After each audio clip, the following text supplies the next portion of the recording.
आज की क्लास में हम लोग पढ़ने वाले हैं फीटल डेवलपमेंट। इससे पहले हम लोग पढ़े थे कि कैसे फर्टिलाइजेशन के बाद जायगोट बना था, फिर वो जायगोट एक सेल से 2 सेल में बदल गया था, जिसे हम लोग क्या कह रहे थे, क्लीवेज। फिर वो 2 सेल से 4 सेल बना था, जिसे हम लोग ब्लास्टोमेयर कह रहे थे। फिर 4 से 8, 8 से 16 बना, जिसे हम मोडुला कह रहे थे। ये अब तक कहाँ आ चुका होता है, यूट्राइन कैविटी में। और जब 16 सेल से 100 सेल बन जाता है, तब तक वो कंप्लीट यूट्राइन कैविटी में आ चुका होता है। और उस दौरान क्या होता है कि इंडोमेट्रियम से कुछ फ्लूइड सिक्रेट होता है, मतलब ग्लाइकोजन सिक्रेट होता है। वो ग्लाइकोजन इस सेल के अंदर चले जाता है, जिसके कारण क्या होता है कि जो सेल की लेयर है वो सेपरेट होने लग जाती है। कुछ सेल की लेयर साइड साइड चले जाता है और कुछ बीच में जमा हो जाता है, इस तरह से। तो जो साइड साइड चले जाता है उसे हम लोग कह देते हैं ट्रोफोब्लास्ट। जो बीच में ऐसे जमा हो गया है, जो नोक जैसा बन गया, उसे हम क्या बोलते थे, इनर सेल मास या फिर इम्ब्रियोब्लास्ट। ठीक है। तो और इस कंप्लीट स्ट्रक्चर को क्या बोल देते हैं, ब्लास्टोसिस। फिर क्या होता है कि ये सेल का साइज बढ़ने के कारण ये एक लेयर है जिसे हम लोग क्या बोल रहे हैं, जोना पैलिशिडा, ये डिस्ट्रॉय हो जाता है। या फिर आप ये बोलिए कि ये सेल कुछ केमिकल रिलीज करता है, जिसके कारण ये सेल, ये जो लेयर है, डिस्ट्रॉय हो जाता है।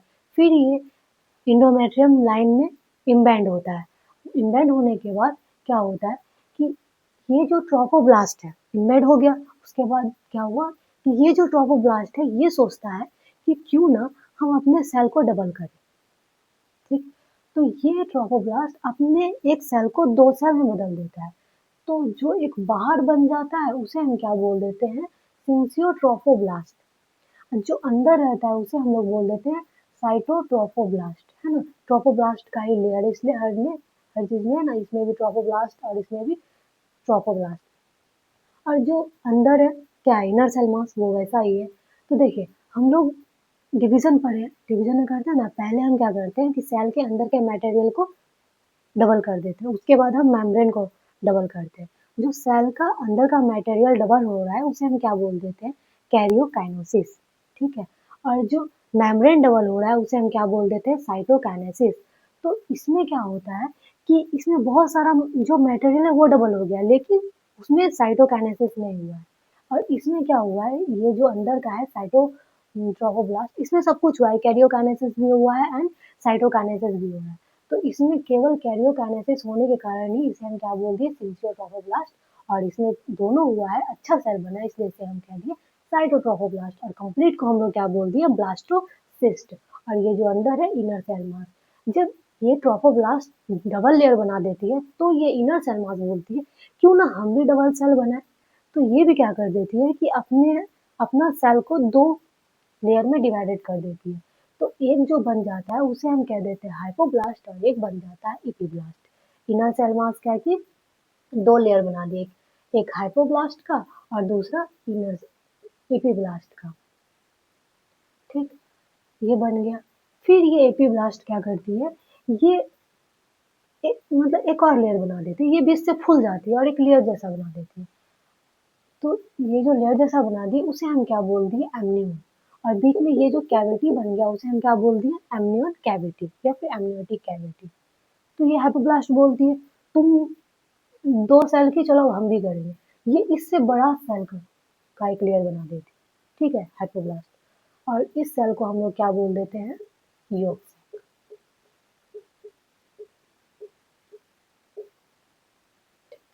ये बन गया।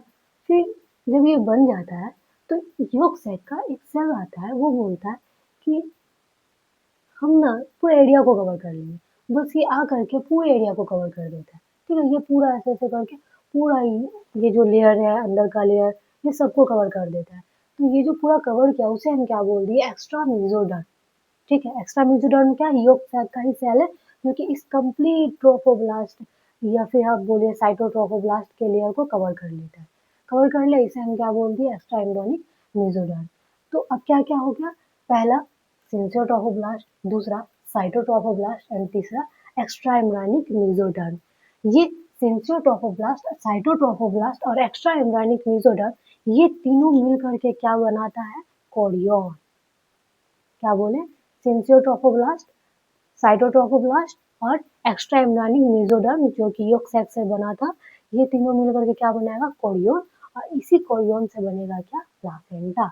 हम लोग बोले थे ना कि ट्रोफोब्लास्ट से क्या बनता है, प्लासेंटा। तो यही ट्रोफोब्लास्ट 2 सेल में बदला, सिंसियोट्रोफोब्लास्ट और साइटोट्रोफोब्लास्ट। फिर यही सिंसियोट्रोफोब्लास्ट, साइटोट्रोफोब्लास्ट और एक क्या है एक्स्ट्रा एम्ब्रियोनिक मेसोडर्म, ये तीनों मिलकर क्या बनाए कोरियन, और इस कोरियन से क्या बनेगा प्लासेंटा। ठीक, फिर क्या हुआ धीरे धीरे ये जो सेंसियोट्रोफोब्लास्ट है वो फिंगर लाइक प्रोजेक्शन बना देता है, और फिंगर लाइक प्रोजेक्शन बना देता है, साथ ही साथ साइटोट्रोफोब्लास्ट भी फिंगर जैसा बन जाता है। उसके बाद एक्स्ट्रा एम्ब्रियोनिक मेसोडर्म भी फिंगर लाइक प्रोजेक्शन बना देता है, और ये ऐसे बना करके इंडोमेट्रियम में धस जाता है। ये सब हो कहाँ रहा है, ये सारा इम्प्लांटेशन होने के बाद ये जो सेल हो रहा है इसमें डेवलपमेंट, ये सब इंडोमेट्रियम में हो रहा है। तो मान लीजिए ये इंडोमेट्रियम की लाइन है और यहाँ पे क्या हो रहा है सिंसियोट्रोफोब्लास्ट, साइटोट्रोफोब्लास्ट, एक्स्ट्रा एम्ब्रियोनिक मेसोडर्म, ये ऐसे करके फिंगर लाइक प्रोजेक्शन बना दिया। ठीक है, ये इसमें इम्बेड हो गया, और इसमें प्रेजेंट है इंडोमेट्रियम में कई सारे ब्लड वेसल। ठीक, किसका ब्लड वेसल्स है इंडोमेट्रियम में, मदर का।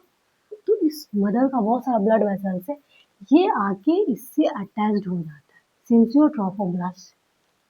ठीक है, और ये जो एक्स्ट्रा एम्ब्रियोनिक मेसोडर्म है वो इससे फटा था, जिसके कारण ये साइड साइड हो गया था। ठीक है, इसमें फ्लूइड बढ़ गया था जिसके कारण ये साइड साइड हो गया था, और साइड साइड होकर के कुछ फिंगर जैसा बन गया था, और कुछ यहाँ पे ऐसे डंडी जैसा बन गया था।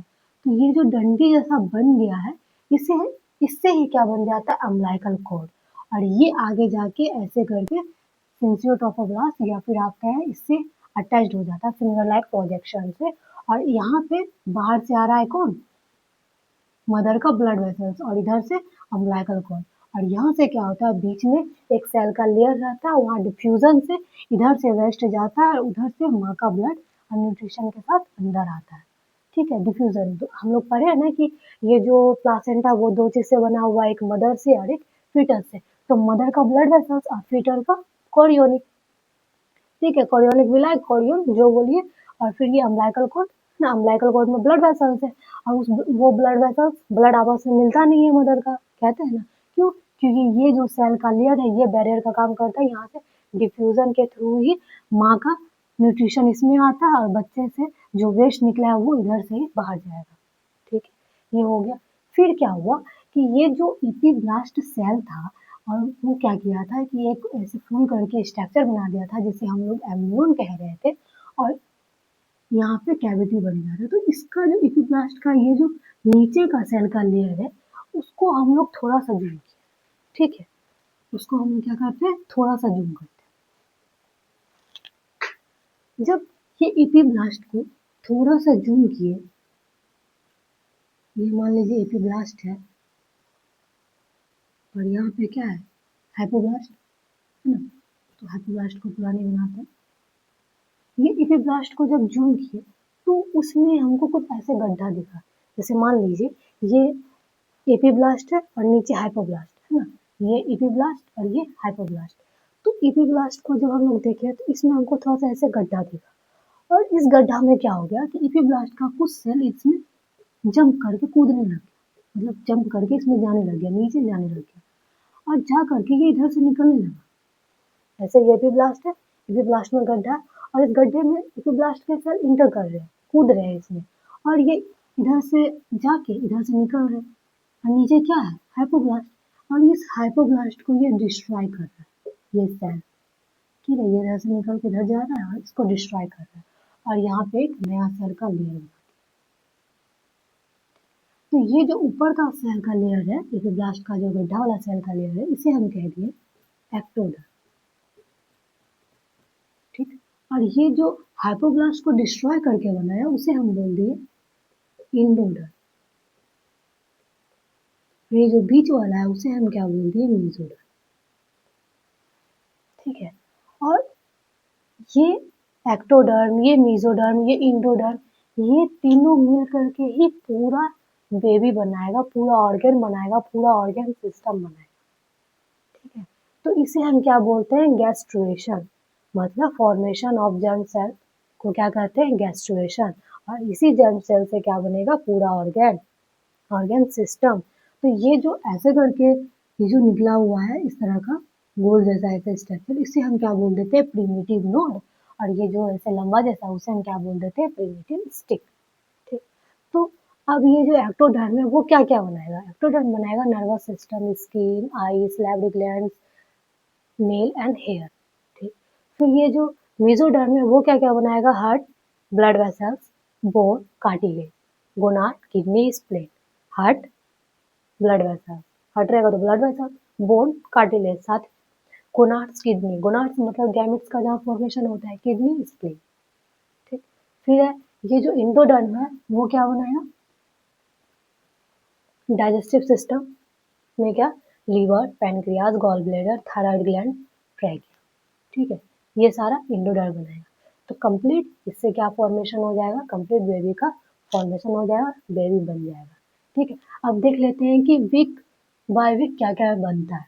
तो 1 से 4 वीक क्या बन जाता है? 1 से 4 वीक क्या क्या होता है? फर्टिलाइजेशन हो जाता है, ब्लास्टोसिस्ट का फॉर्मेशन हो जाता है, इम्प्लांट हो जाता है, गैस्ट्रेशन हो जाता है, जो गैस्ट्रेशन हम लोग पढ़े, एक्टोडर्म मेसोडर्म बन जाना। फिर नर्वस सिस्टम का फॉर्मेशन भी स्टार्ट हो जाता है और हार्ट फॉर्मेशन भी स्टार्ट हो जाता है, ठीक है। उसके बाद 5 से 8 वीक में हार्ट जो बनना स्टार्ट हुआ था अब वो वीक मतलब बीट करने लगेगा, बीट स्टार्ट हो जाएगा। तो हम लोग सबसे पहले जो देखते हैं ना कि हार्ट बीट कर रहा है मतलब जो बच्चा है वो लाइव है या नहीं, तो सबसे पहले हम लोग क्या देखते हैं? हार्ट, हार्ट चेक करते हैं क्योंकि उस टाइम हार्ट तैयार हो गया होता है बन करने। फिर लिम्फ बनना स्टार्ट होता है हाथ पे। उसके बाद 8 से 12 वीक में क्या क्या बनना स्टार्ट हो जाता है? लिम्फ जो बना था अब वो मूवमेंट स्टार्ट कर देगा, लेकिन मूवमेंट फील नहीं होता है, ठीक। उसके बाद फिंगर सेपरेट हो जाता है, नेल डेवलपमेंट हो जाता है और बच्चे का साइज कितना रहता है? 2 से 3 इंच। फिर 13 से 26 वीक ग्रो फास्ट हो जाता है, रिप्रोडक्टिव ऑर्गन में बनने लग जाता है। वर्निक्स कैसियोसा, वर्निक्स कैसियोसा हो जाता है। वर्निक्स कैसियोसा आप कह सकते हैं कि एक लेयर मतलब एक देखते हो ना जो नया अभी जन्म लिया है उसके ऊपर एक लेयर रहता है चिपचिपा टाइप सा कुछ, उसे हम वर्निक्स कैसियोसा बोलते हैं। साथ ही साथ हेयर ग्रो हो जाता है जिसे हम लोग क्या बोलते हैं? लैनुगो, ठीक। लंग्स का फॉर्मेशन स्टार्ट हो जाता है। आप उस टाइम जेंडर आइडेंटिफाई कर सकते हैं 13 से 26 वीक में। और बच्चे का साइज कितना रहता है? करीब 12 इंच, ठीक है। वेट कितना हो जाता है? 900 ग्राम, मतलब अप्रोक्स आप 1 kg कह सकते हैं। फिर 27 से 40 वीक में क्या क्या हो जाता है? लंग्स मैच्योर हो जाता है, स्किन थिक हो जाता है, स्लीप साइकिल स्टार्ट हो जाता है और बेबी का वेट कितना हो जाता है? 2.5 से 3 kg। साइज क्या हो जाता है? 18 से 20 इंच, मतलब कंप्लीट बेबी बन चुका है, अब वो बाहर आने के लिए तैयार है। फिर ये देखिए जब 2 वीक का होता है, 0 से 2 वीक, तब उसे हम क्या बोल देते हैं? जाइगोट। जब 2 से 8 वीक का होता है तो उसे हम क्या बोलते हैं? एम्ब्रियो। और 8 से 40 वीक का होता है तो उसे हम फीटस बोलते हैं, ठीक। और जन्म लेने के बाद 0 से 28 दिन का रहता है तो उसे हम लोग क्या बोल देते हैं? न्यूनेट या फिर न्यूबॉर्न। लेकिन जब वो 0 से 7 मतलब 1 सप्ताह का हो तो उसे हम क्या बोलेंगे? Early neonate. और 1 सप्ताह के बाद से 28 दिन तक क्या बोलेंगे? लेट न्यूनेट, ठीक है। तो हम लोग यही पढ़े कि कैसे फर्टिलाइजेशन के बाद कंप्लीट फीटस बन के तैयार हो जाता है। आप इसे 1-2 बार और पढ़िए, आपको समझ में आएगा, ज़्यादा कॉम्प्लिकेटेड नहीं है ये पढ़ना, ठीक है। तो आज की क्लास में इतना ही। नेक्स्ट क्लास में हम लोग पढ़ेंगे कि कैसे प्लासेंटा का डेवलपमेंट होता है, ठीक है।